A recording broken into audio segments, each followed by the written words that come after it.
Welcome to State Assessment Participation for Students with Disabilities, Why It Matters. Start by outlining the intended audience for this training. Tier 2 LEAs were identified this year based upon failure to meet 2 federal and state requirements regarding participation of students with disabilities in statewide assessment.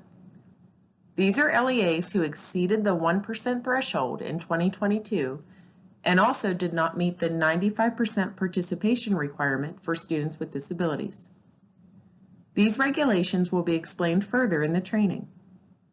If your LEA was identified as a Tier 2 LEA this year, you must ensure at least 1 district special education administrator and 1 building administrator view this training. Administrators will thoughtfully participate with their colleague in this asynchronous Tier 2 monitoring training with the purpose of considering the importance of meaningful participation in statewide assessments for all students, considering participation of students with the most significant cognitive disabilities in statewide assessment as a matter of equity, evaluating how assessment decisions are being discussed and determined as part of the IEP meeting process, and determining next steps and a meaningful action plan that will be developed and implemented to result in improved participation rates in all state assessment and improved state assessment eligibility determinations by IEP teams. Again, a minimum of 1 special education administrator and 1 building administrator must view this training on behalf of the LEA. It is highly recommended that administrators view this training together. Interactive scenarios and promising practices are presented with pauses in the presentation to allow for discussion, note-taking, and action plan development. Refer to the handout that is posted alongside this training PowerPoint on the BSE website. The handout contains the questions you will be required to answer in the completion survey. Questions appearing on the handout must be answered using the link provided. Emailed submissions will not be accepted. The link is provided on the handout and at the conclusion of this presentation. 1 completion survey must be submitted on behalf of the LEA by the due date listed on this slide. The completion survey will ask you to list the name of the other required administrator that viewed the training as part of the 2023 Tier 2 requirement.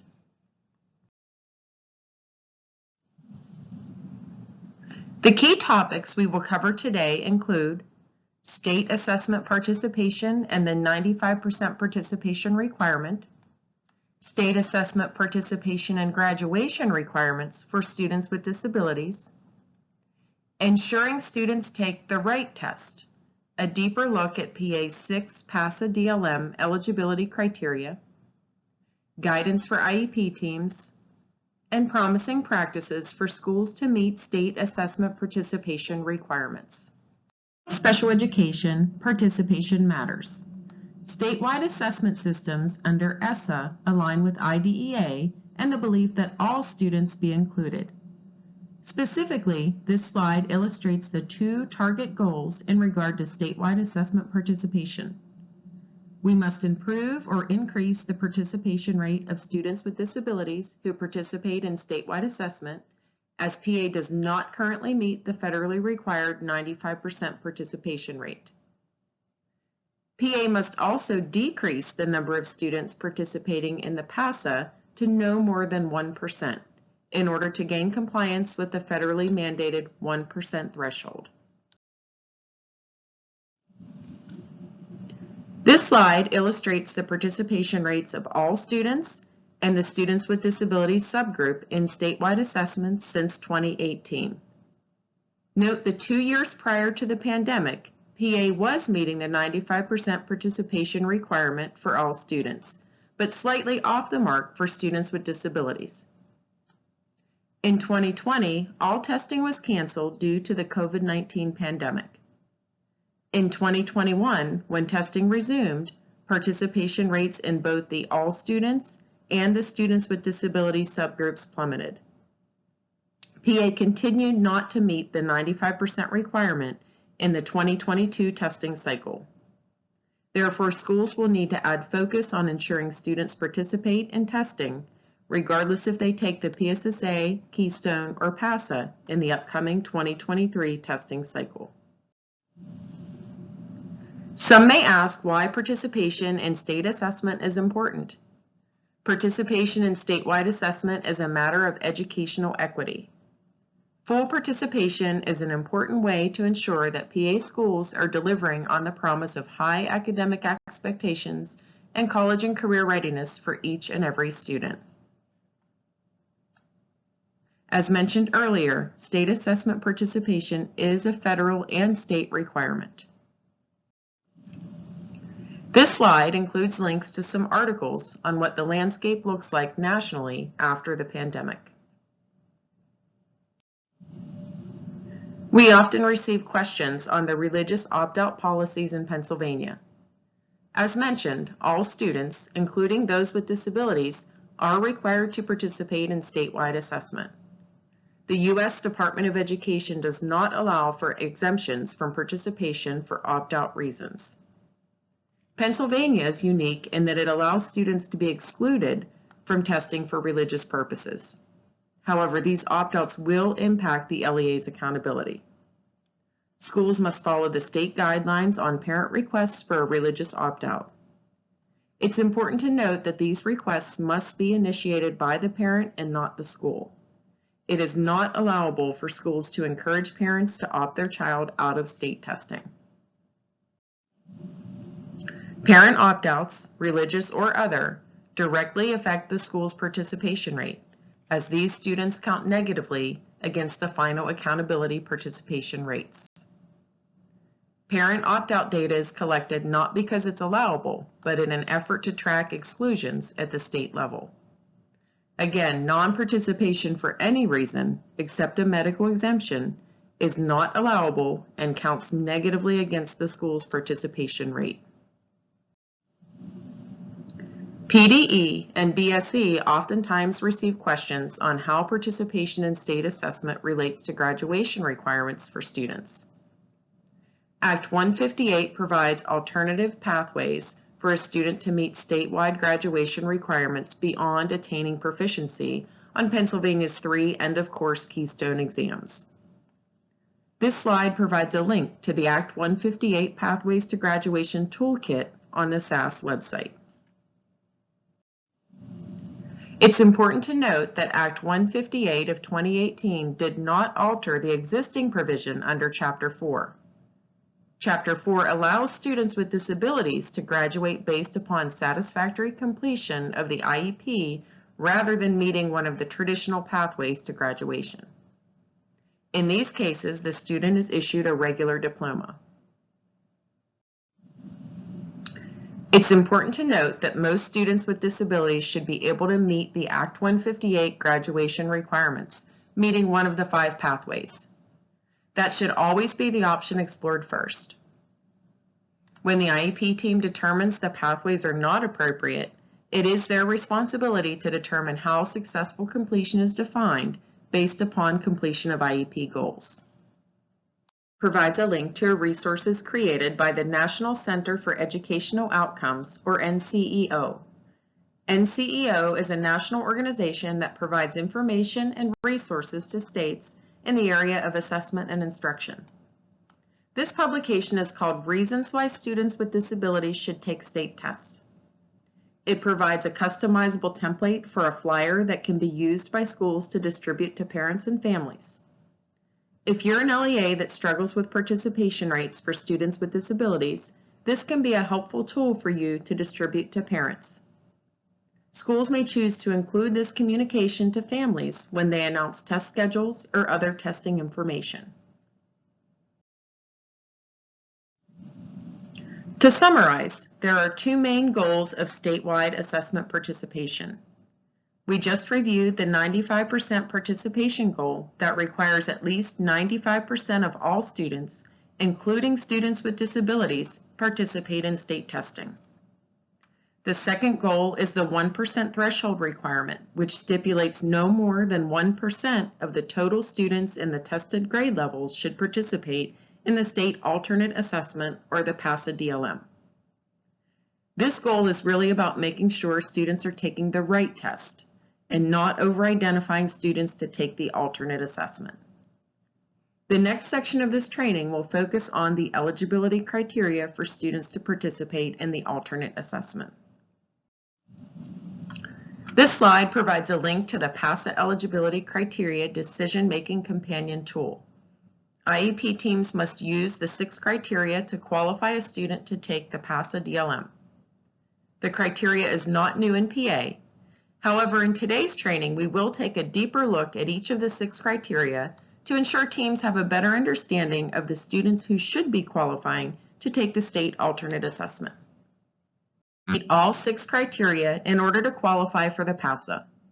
If any of the criteria are answered with a no, the student must take the general assessment with the necessary accommodations outlined in Section 4 of the IEP. The role of the IEP team is to confirm whether the student meets all criteria or not. The IEP team does not have the authority to change or override the state's eligibility criteria. Criteria number 1 is to ensure the student is in a tested grade level. Remember, the IEP runs for a year, so if the student will be in a tested grade within the duration of the IEP, the criteria should be reviewed and documented by the team. Another important factor here is to ensure the student's grade level listed in the IEP, PIMS, and the KITE Educator portal are a match. Note the language of the previous PASA digital system can now be interpreted as the KITE Educator portal, as this is specific to the PASA DLM. Criteria number 2 addresses the definition of a significant cognitive disability. Note that PA has defined a significant cognitive disability to include the language of pervasive and global in nature, affecting student learning in all academic content areas, as well as adaptive behaviors and functional skills across life domains. This is important for teams in the decision-making process, as it gives more detail in what a significant cognitive disability may look like. As you will see highlighted in the additional considerations, the definition of a significant cognitive disability does not directly correlate with a specific disability category or label. However, there are some Chapter 14 primary disability categories that you would not expect a student taking the PASA to be identified with. Specific learning disability and speech only would be 2 examples of primary disability categories that would not meet the definition of a student with the most significant cognitive disability. Therefore, one should not see this disability type enrolled in the PASA. Another disability category not typically associated with enrollment in the PASA based upon the eligibility criteria would be emotional disturbance. The other highlighted language here to note is cognitive measures of intelligence 2.5 to 3 standard deviations below the mean. We'll talk more about that in a later slide. As mentioned, specific learning disability is considered a red flag disability category, as students who have this as a primary disability likely do not meet the PASA eligibility criteria. When an MDT or multidisciplinary team qualifies a student with a primary disability of specific learning disability, they rule out the presence of an intellectual disability. You can reference the Chapter 14 definition of a specific learning disability in the shaded section on this slide. The team is essentially ruling out an intellectual disability by definition.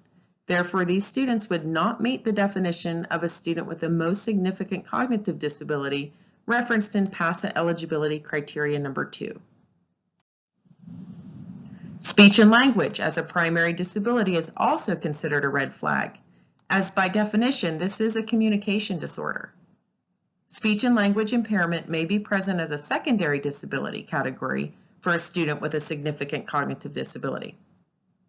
If the primary disability is speech and language impairment, the student does not meet the definition of a significant cognitive disability.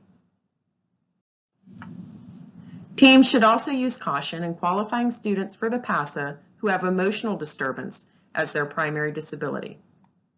Again, reference the Chapter 14 definition of emotional disturbance that notes the condition cannot be explained by intellectual factors. Teams should remember the difference between adaptive and maladaptive behaviors when considering students who have an emotional disturbance. The PASA criteria reference adaptive behaviors, not maladaptive behaviors. A student with an emotional disturbance alone likely does not meet the definition of a student with the most significant cognitive disability. Also relevant in the additional considerations of criteria number 2 is a reference to the student's IQ score. While PA does not use a hard and fast IQ score to qualify for the alternate assessment, the reference in the additional considerations notes that the student would be expected to function at 2.5 or more standard deviations below the mean, which is about a 63 IQ. You may have students who function in the low 70s range that function below average, but may not meet the definition of the student with the most significant cognitive disability, and therefore likely don't qualify to take the PASA. The third criteria references the type of instruction the student requires.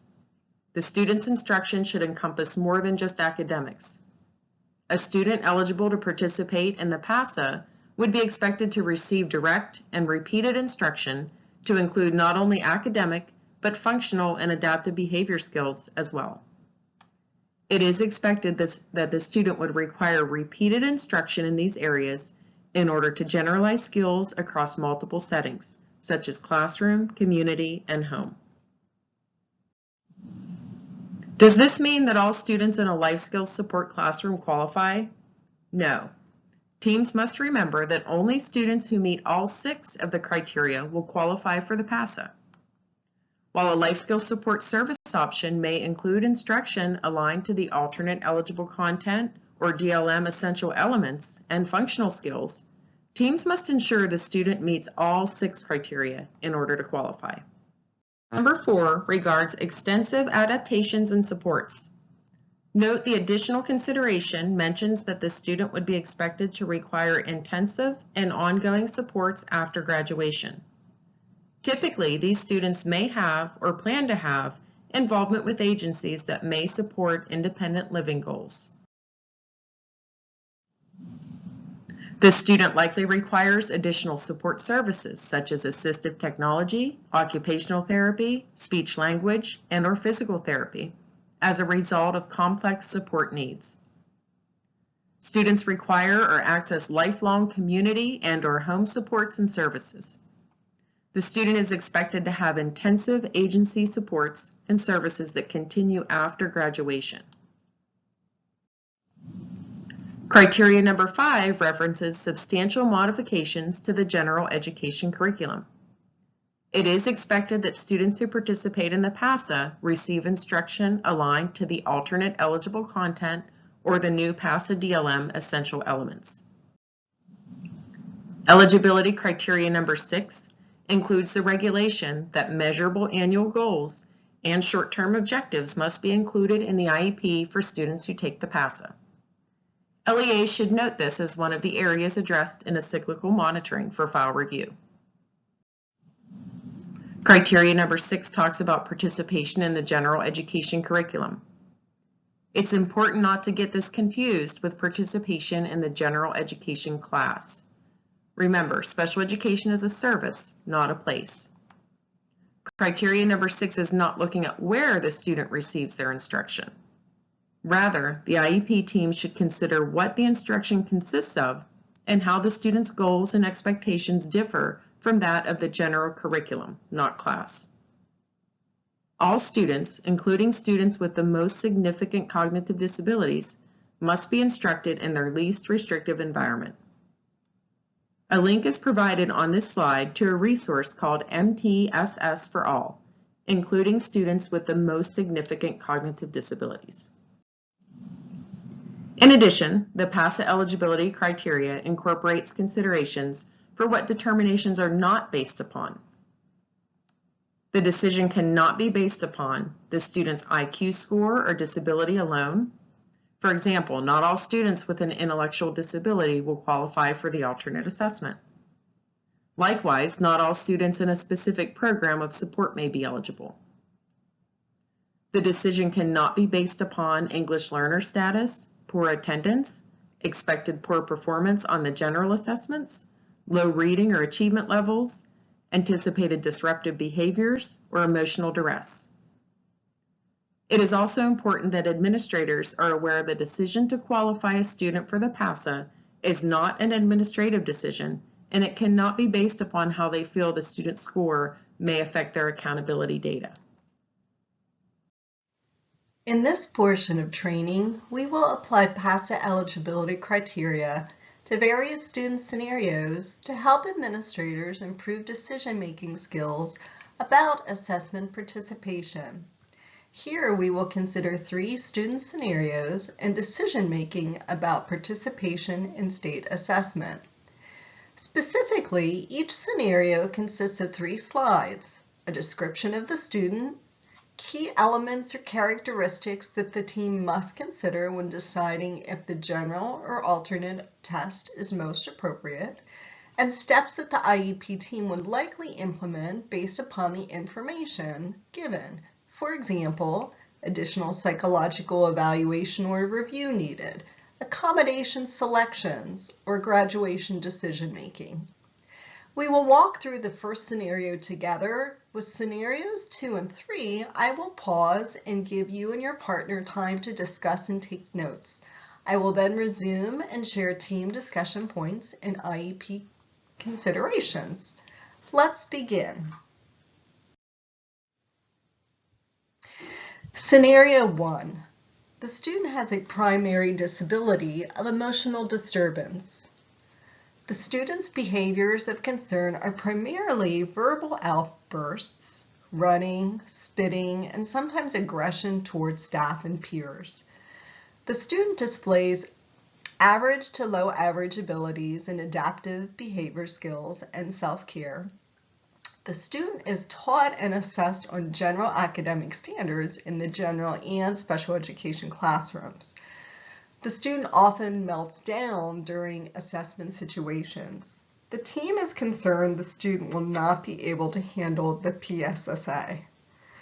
What considerations should the IEP team make when determining PASA eligibility?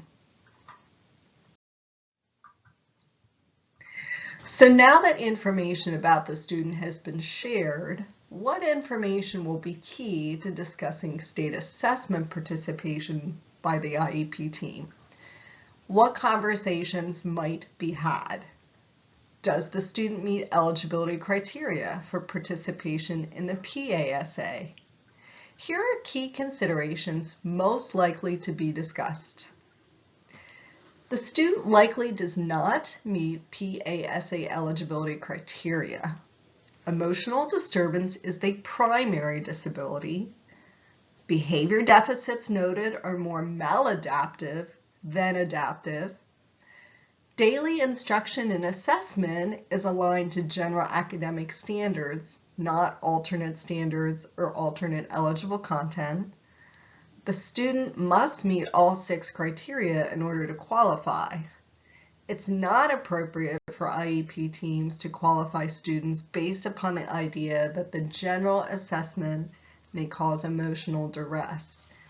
In addition, the student is not receiving instruction aligned to the alternate standards or content. If the student is not participating in the PASA, then considerations by the IEP team should be discussed regarding participation in the general assessment. The IEP team should determine what accommodations may be appropriate for the student on the general test, considering what is used on a routine basis. So for example, test in a small group or one-on-one setting. Consider the online assessment delivery option. Allow the student to use headphones to eliminate background noise or distraction if that is a concern for the student. Allow the student opportunity for frequent breaks.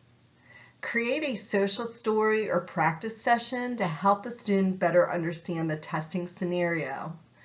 Access the online tutorials for students ahead of time if using the online version of the test. Provide positive reinforcement aligned to the behavior plan if the IEP includes a behavior plan.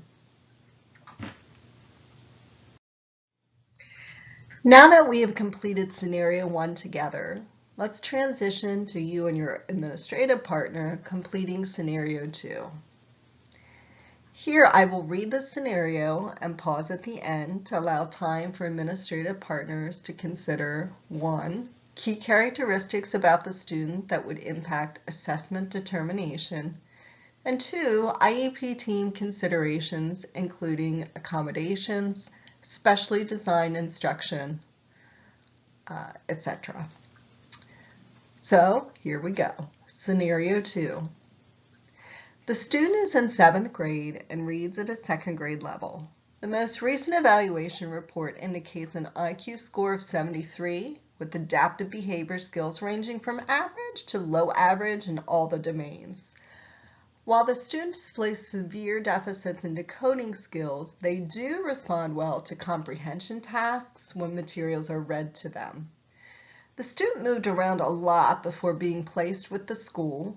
The previous IEP team indicates that the student qualified for the PASA, but does not include a detailed description of how the determination was made, as is required on the IEP. So the question is, should the IEP team continue to qualify this student for the PASA?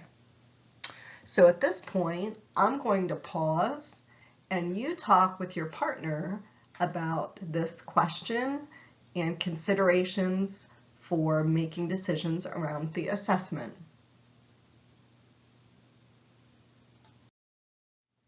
So what did you and your partner consider as a key considerations about this student scenario that would likely help the team in determining which assessment is appropriate?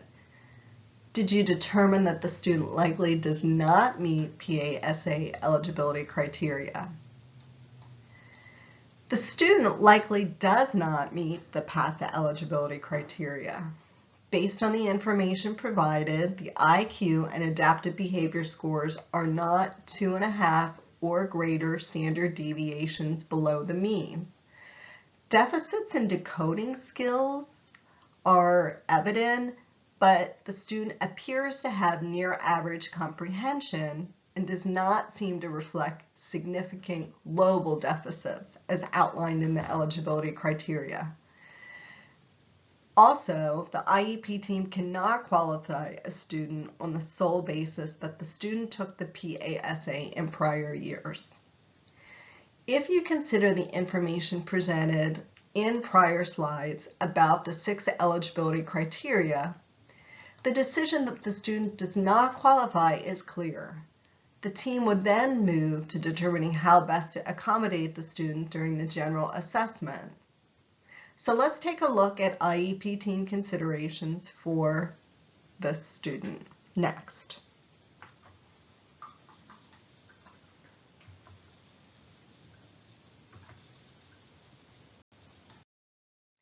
Based on the information presented initially, the team may want to determine if it has all the necessary information about the student's needs and if the primary disability is accurate. If the team has questions about the primary disability and needs of the student, then a reevaluation may be appropriate. At this time, based on the current information available, the team would want to review what can be done to best support the student on the general assessment. The team may consider what accommodations are provided routinely in each subject area and ensure that those same accommodations are allowable and available on the standardized test. The team should reference the PSSA and Keystone Exams Accommodation Manual. It appears here that the student's greatest needs are in the area of reading. Therefore, the team will want to more carefully consider how to support read aloud for this student where permitted on the general assessment. If the student is familiar with technologies and/or taking assessments online, the team may also want to consider the online ELA assessment.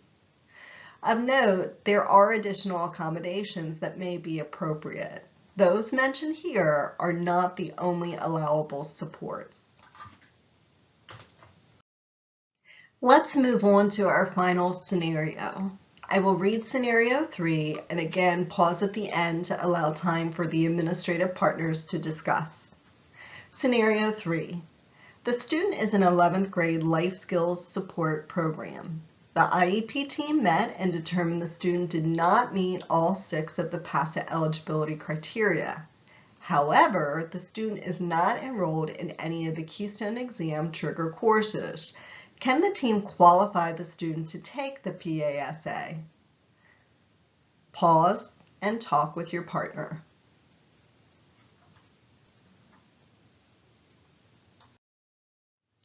What did administrative partners decide about this student's assessment determination? Is the student eligible for the PASA? If you said no, you are correct. In this scenario, while the characteristics of the student are not identified, it is clear from what is stated that the student does not meet all 6 of the PASA eligibility criteria. Therefore, based upon this, the student should not participate in the PASA. However, for purposes of 11th grade accountability, the general assessments are the Keystone exams and the student is not enrolled in Keystone trigger courses. So let's move to IEP team conversations on the next slide.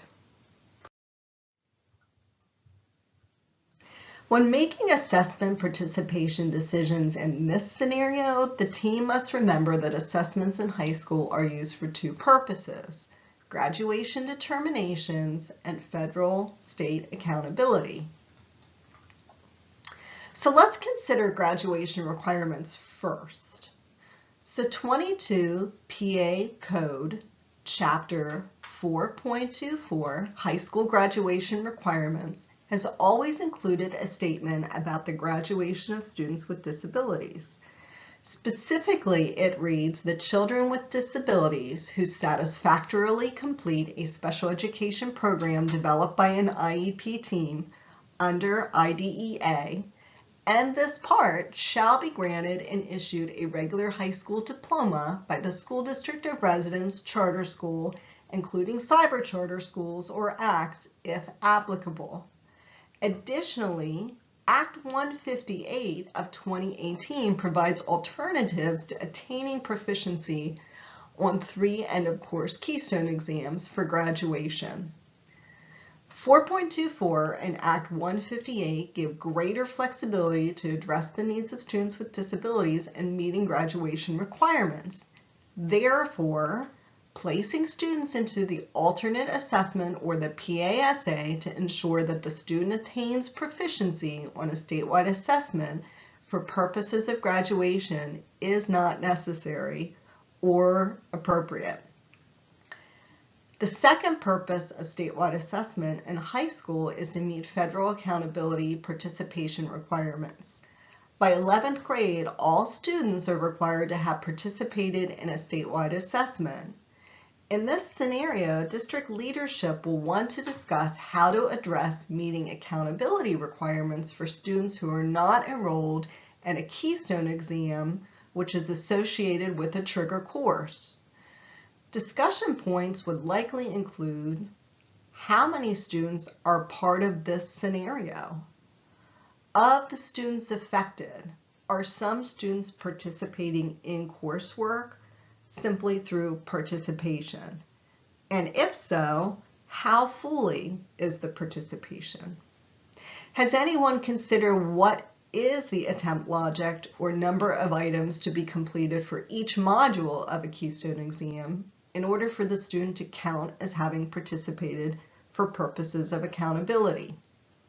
Following these discussions, district leadership will want to inform teachers sharing IEP team meetings about expectations and how to have conversations with families during IEP meetings on this topic. There are a number of resources to support administrators, teams, and teachers in decision-making regarding students with disabilities and alternate assessments. A trusted partner for states and districts regarding assessment, accommodations, and accountability is the National Center on Educational Outcomes, or NCEO. Here are links to additional tools that will be helpful to you as you work to improve decision-making and reduce the number of students assessed on alternate assessments. I'm going to read off this list, but I do acknowledge that they are not in numerical order, and the reason for this is because the list begins with what's most appropriate for administrators, followed by what's helpful for stakeholders, and lastly, those that are most appropriate and include detailed data-driven tools to assist with analyzing data.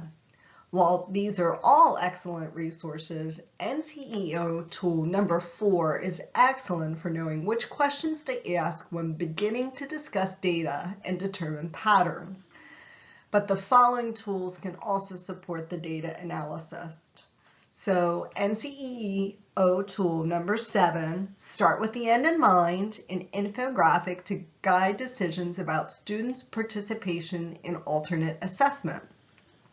NCEO tool number 4, district dialogue guide, addressing the percentage of students participating in the alternate assessment.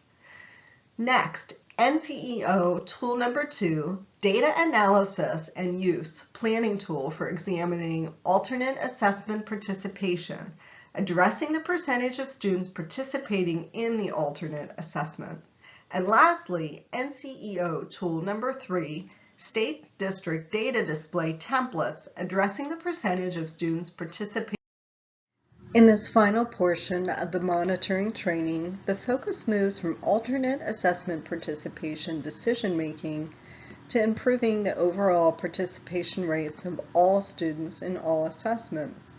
As noted at the start of the presentation, a component of identification for LEAs and Tier 2 monitoring included a decreased rate of participation in statewide assessment for students with disabilities. Therefore, you will be provided with guidance and tools for improving participation rates of students with disabilities in statewide testing within your district. We will continue to use resources and tools from NCEO as we further consider the 95% participation rate requirement of ESSA. The 95% state assessment participation requirement, current landscape, state challenges, and recommended strategies, report number 429, is one in which we will reference in subsequent slides. This report was published in 2021 and had been in development prior to the pandemic. States and districts have experienced further decreases overall in state assessment participation rates. This report provides an overview of federal statutory language on student participation in state summative assessments for accountability, as well as the participation requirements for states requesting waivers from the 1% threshold on the participation in the alternate test. As noted previously, these two requirements are interrelated, and for PA, the latter, 95% participation rate, has prevented PA from receiving a waiver associated with our overage and overall participation rates in the 1% or PASA assessment. The report also identifies reasons why states have found it challenging to meet the 95% participation rate and the extent to which states have met federal testing participation requirements. Of importance here, the report includes examples of strategies several states use to address assessment participation. Addressing stakeholder questions and clarifying the value of testing can encourage student participation in state assessments. Communication tools and the development of a communication plan or action plan can support states and districts in communicating testing purpose and importance in addressing stakeholder questions and concerns they have about testing.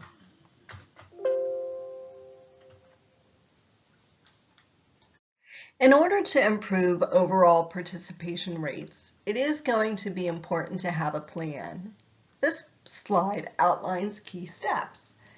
As you will see, it is a rather straightforward process. You need to begin by having a process and then documenting the process along the way. You will then also want to identify all stakeholders who will be involved in developing and implementing an action plan. Identify all assessment participation data that will be analyzed to understand participation rates, including data for subgroup participation. Analyze data to identify the root causes of low participation rates. Identify strategies that will address the low participation rates, fitting school contexts and addressing specific needs. And then create the action plan that identifies a timeline and milestones for implementation of the strategies. Lastly, monitor the progress. Each step on this slide will be outlined in further detail on the following slides.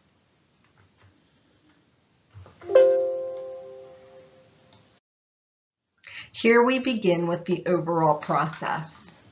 You'll want to use proven tools and procedure, be transparent, document the key steps that you're taking along the way, which would include the stakeholders who have been invited to meetings, the actual participants who've engaged in the meetings. You'll want to include meeting dates, agendas, and outcomes from those meetings. You'll want to identify the data sources used and the analyses that have come from those. And you'll also want to list out your actionable steps, the timelines, and the expectations for meeting them. As you see here on this slide, there is an excerpt on the left that shows guidance that the state of New Jersey used as part of its action planning around improvement of participation rates in all of its assessments. This tool is from the NCEO report identified in the prior slide. You'll see similarities in the process outlined in this presentation. The next consideration in planning is for the inclusion of stakeholders. Many people hold personal beliefs about state assessment and accountability requirements. If the school is going to make improvements in overall state assessment participation rates, it will be imperative that all stakeholders are included in those conversations. So who is important to the conversations regarding participation? Well, clearly parents and/or guardians, teachers and any other related school personnel, school administrators, students, and also, not to be forgotten, data personnel. Making improvements to participation rate begins with having the data sources, examining the data, and asking the right questions. So you want to begin by determining the data sources to be used. Be sure to use data sources that show all students in tested grades. So if the students participated in state assessments, you'll see that. And if they did not, why not? You'll want to see those reasons too. Who in your LEA has access to these sources? Next, is there a difference between participation rates in the general and the alternate assessment? Are participation rates lower for certain subgroups than others? For example, are students with disabilities the subgroup that is not meeting participation rate requirements? However, are all other subgroups meeting the requirement? For those not participating, can you identify why? What is the reason? Is there a variance in participation at certain grade levels or in certain buildings? How about students the LEA may have placed with outside service providers? Are those students being included? How do you know? Are participation rates increasing or decreasing following the pandemic?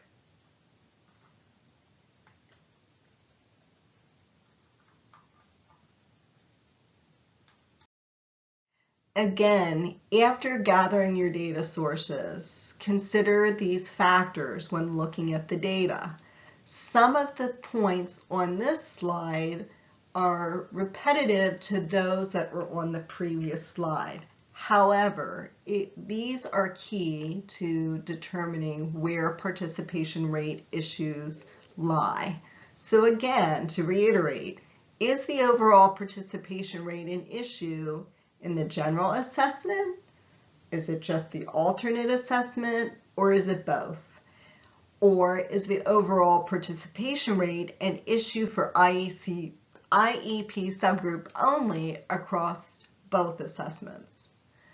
Why are the students who have been identified not participating? Could it be students who are in virtual learning environments, who are not coming into a location to be tested? Is there a variance in participation at a certain grade level or at a certain building? And if so, why? Previously, we examined grade 11 as sometimes creating an issue of non-participation as a result of trigger courses and keystone exams. Is that where non-participation issues rest? Lastly, again, consider the students who may be receiving services at outside placements. Are they participating? Are they not participating? How do you know? Who is checking in on those students to determine the IEP is being implemented and that they are being assessed? Following the steps in the action plan, the next steps to determine strategies to address whatever participation issues have been identified and to implement those strategies. So, after gathering and analyzing the data, determine the appropriate strategies to address the low participation rates that have been identified and implement those strategies that have been selected. Again, was it noted that only the IEP subgroup with lower participation rates is an issue? If so, address with building administrators, IEP team LEAs, and teachers. If parent opt-outs are high, does the LEA need to promote a better understanding of a state assessment participation with students, parents, and the communities? If so, several of the tools that have been provided here can be used as part of the communication plan to support that effort. Was it noted that it's only at a particular building or a grade level? For example, high school, grade 11. If so, include discussions around curriculum, include your curriculum director, talk with building administrators, special education administrators, and high school teachers to address the concern. Here we discuss developing and implementing the action plan and timeline. Based upon the prior action planning steps, you'll want to develop a plan in writing with timelines, including milestones to be met. So some considerations are short-term and long-term planning steps. What are the short-term planning steps that can be addressed immediately? For example, communicate with the teachers and building principals affected. What are long-term planning steps that require more time? Well, stakeholder engagement, having parent meetings, ongoing communication, using emails, flyers, using the IEP team decision-making companion tool at IEP team meetings, training school personnel in the decision-making, course requirements at the high school level if those need to be changed, establishing locations for testing of virtual students if that is a concern. So again, you'll decide short-term and long-term action planning steps.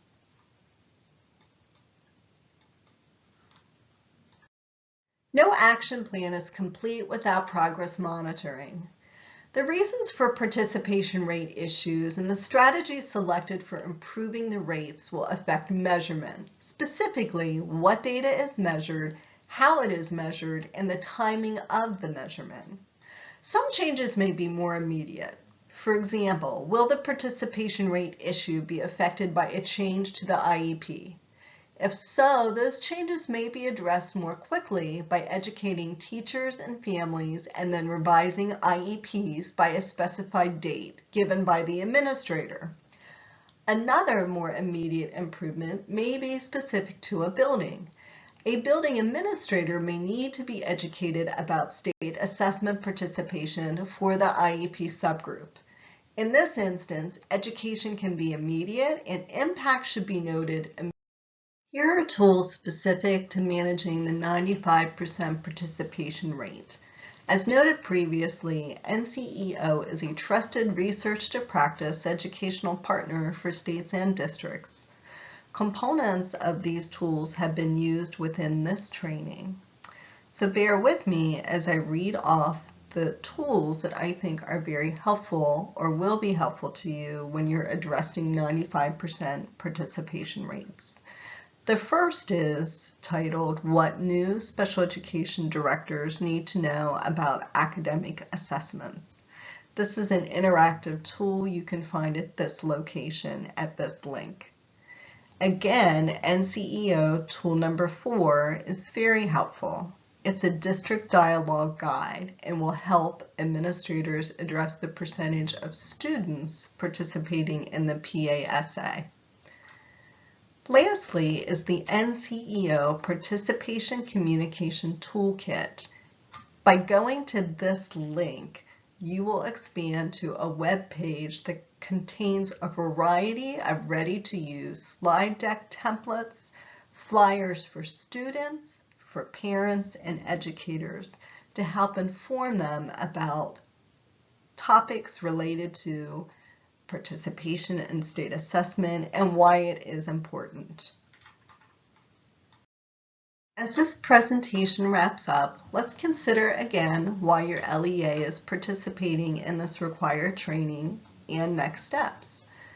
Your LEA was identified because it exceeded the 1% threshold or participation requirement in the 2022 testing cycle. And it also did not meet the 95% participation requirement for the IEP subgroup in state testing, which includes the PASA and the general assessment. As school leaders, you are identified as being important to making improvements and key to doing that in these areas. The assessment team provided this training to support you with next steps. Specifically, we provided background information to support your understanding of requirements, student scenarios to apply decision-making criteria in assessment participation, and action planning steps for improving overall participation rates for all students in all assessments. As leaders, your next steps following this training would include these planning steps. 1. Review your own 1% and 95% participation rate data sources. Determine where patterns and/or anomalies exist while including your relevant stakeholders. Take action using this training and the NCEO tools provided. Monitor progress of the action steps that you take for the upcoming 2023 testing cycle and beyond. Before concluding, let me review the final step of your participation in this required course. All Tier 2 LEAs must complete a Tier 2 course completion survey. Required participants in this training included 1 special education administrator and 1 building administrator. Please complete 1 survey on behalf of your LEA and submit it to BSE by February 24th of 2023. The questions on the electronic survey are included on the handout which accompanies this presentation. You may use the link below to submit the Tier 2 course completion survey. For more information on 1% threshold and 95% participation rate requirements, please visit PDE's website at www.education.pa.gov. Information can be located at Special Education and Assessment and Accountability web pages. For questions specific to this presentation and completion requirements, contact Lisa Hampy or Lisa Houseworth at the email addresses here. Thank you.